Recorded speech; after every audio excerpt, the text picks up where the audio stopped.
पूरी दुनिया को चूना लगाने वाले हक खतीब अल मारूफ फूंकों वाली सरकार को अपने ही मुरीद ने चूना लगा दिया।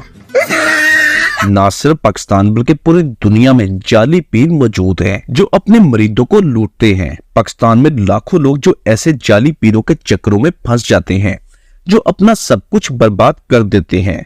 मुरीद के हालात दिन ब दिन बिगड़ते रहते हैं, जबकि पीर साहब की लाइफस्टाइल में बेहतरी आती रहती है। जिनके अपने पास खाने को कुछ नहीं, लेकिन वो पीर साहब को बकरों के नजराने पेश करते हैं और यूं पीर साहब की लाइफस्टाइल और जायदाद में रोज बरोज इजाफा होता जाता है।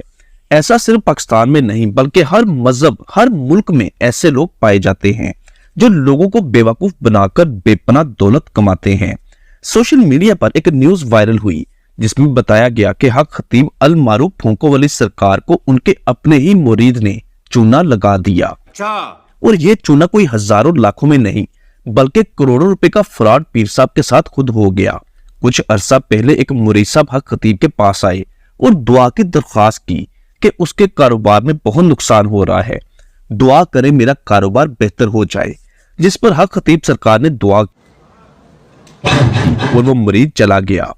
कुछ ही दिनों बाद मुरीद दोबारा पीर साहब के पास वापस आया और इस बार बेशकीमती तोहफे के साथ पीर साहब को मिलने आया और साथ बताया कि हजरत आपकी दुआओं से बहुत बरकत हुई है, बहुत ही फायदा हुआ है। और यूं वो तोहफा दे दिया, जिस पर हक खतीब ने नजराना कबूल कर लिया और मजीद दुआ की अपील की और दुआ करवा कर चला गया। इसके कुछ ही दिनों बाद दोबारा वही मुरीद हाजिर हुआ, लेकिन इस बार बेशकीमती कार लेकर आया और बहुत खुशी से बताया कि उसके कारोबार में बेपनाह इजाफा हो चुका है और ये इजाफा सिर्फ और सिर्फ आपकी दुआओं का नतीजा है।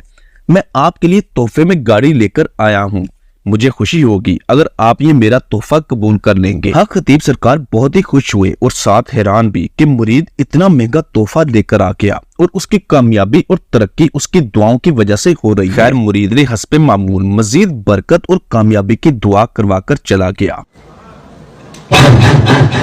और फिर कुछ ही हफ्तों बाद मुरीद दोबारा हाजिर हुआ, लेकिन इस बार वो एक या दो गाड़ियां नहीं बल्कि 4 गाड़ियां लेकर आया और बहुत सारे लोग भी साथ थे जो हक खतीब से दुआ करवाना चाहते थे। मुरीद ने पीर साहब को कहा कि हजरत आपकी दुआओं से मुझे इस कदर मुनाफा हो रहा है जो मैं कभी सोच भी नहीं सकता था।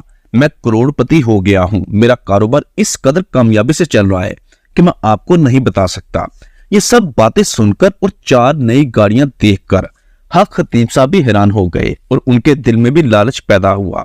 यहाँ से पीर साहब के दिल में ख्याल आया कि क्यों ना मुरीद से गाड़ियां लेने की बजाय अगर उसके कारोबार में शराकतदारी कर ली जाए तो ऐसी सैकड़ों गाड़ियों का मालिक बन सकता हूँ।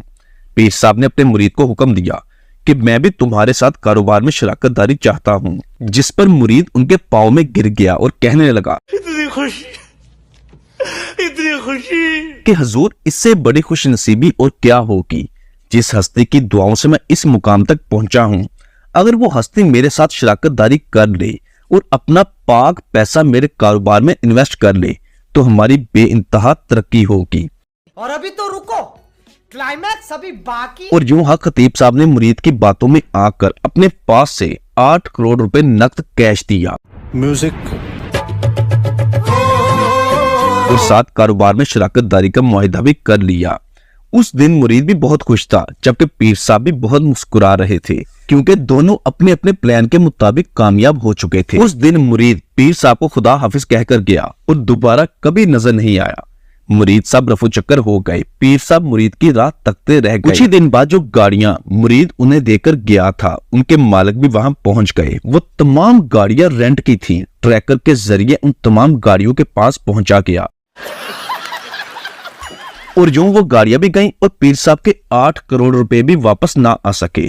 और फिर फूंकों वाली सरकार के साथ भी वैसा ही हुआ जैसा वो लोगों के साथ करते हैं। शर्मिंदगी से बचने के लिए वो पुलिस के पास भी नहीं गए और अपने ताल्लुकात से इस मामले को सुलझाने की कोशिश कर रहे हैं। लेकिन अगर रियलिटी बेस्ड बात की जाए तो हक खतीब के दरबार से शिफा पाने वाले लाखों लोग मौजूद हैं जो इस बात की गवाही देते हैं कि हक खतीब अपने नाम की तरह हक पर है और वो किसी के साथ कोई भी फ्रॉड नहीं करते।